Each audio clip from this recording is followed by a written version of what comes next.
চিন্তা করেন তো, কথার সাথে বলতো জামাত শিবির, কথার সাথে বলতো জামাত বিএনপি, একসাথেই তো আমরা। আমার হাতে তো এখনো রক্তের দাগ নিয়ে লেগে আছে। এই মতিঝিলে 19 দিন ছিলাম রিমান্ডের মধ্যে। কেন আমরা ছোট করার চেষ্টা করতেছি? আর কত যুদ্ধ, আর কত তর্ক, আর কত বিতর্ক, আর কত ছোট করা। এই সংসদটাকে আসুন না সকলে মিলে, সকলের সংসদ, আকাঙ্ক্ষার সংসদ, বাংলাদেশের 16 কোটি 17 কোটি মানুষ যে সংসদ চায়। আমি এখানে যত কথাই বলি, আমি মনে করি আপনাকে ঘায়েল করেছি, আপনি মনে করেন আমাকে ঘায়েল করেছেন, কিন্তু বাংলার কৃষক, বাংলার শ্রমিক, বাংলার জেলে, সে কিন্তু বোঝে আমার কথা সঠিক না আপনার কথা সঠিক। পরের জন্য যুদ্ধ করেছি অনেক, এবার তোমার আর আমার যুদ্ধ। যদি বলো এত যুদ্ধ করে কি পেয়েছি?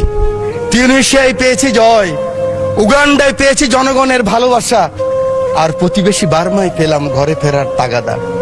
আমি যেন সেই বাতিওয়ালা যে পথ রাস্তায় বাতি জ্বালিয়ে ফিরি, অথচ যার নিজের ঘরে জমে থাকে দুঃস্ব অন্ধকার।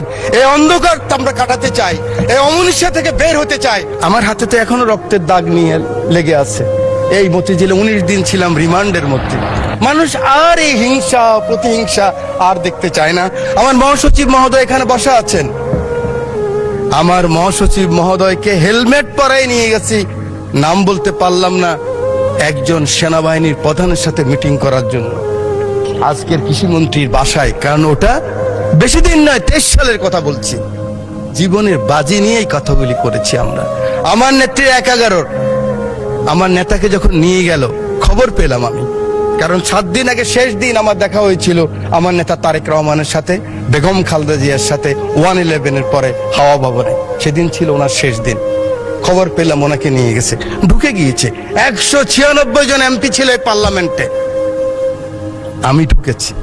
আমার নেত্রীকে দেখেছি, একজন মা, তার সন্তানের জন্য কি আকুতি, কি কান্না, কি বেদনা বিধুর আমি দেখেছি। আমি সেই কথা মনে রাখতে চাই। আজকে আমরা অনেকে আছি, কিন্তু ষড়যন্ত্র বন্ধ হয়নি। জাতীয়তাবাদী নেতাদের বেঁচে থাকতে হলে অনেক যুদ্ধ করতে হয়, ঐক্যবদ্ধ থাকতে হয়। আমরা সকলে আসুন একমত হই। আগামী দিনে যে চ্যালেঞ্জ আসবে, এই জাতীয়বাদী শক্তির বিরুদ্ধে আবার যে ষড়যন্ত্র আসবে, সেদিন কারাই প্রধানমন্ত্রীর জন্য জীবনের বাজি রাখতে পারবেন, বাংলাদেশের জন্য বাজি রাখতে পারবেন, সেরকম যদি একটা শক্তি সাহস থাকে, তখনই হবে সবার আগে বাংলাদেশ, তখনই হবে দিল্লি নয়।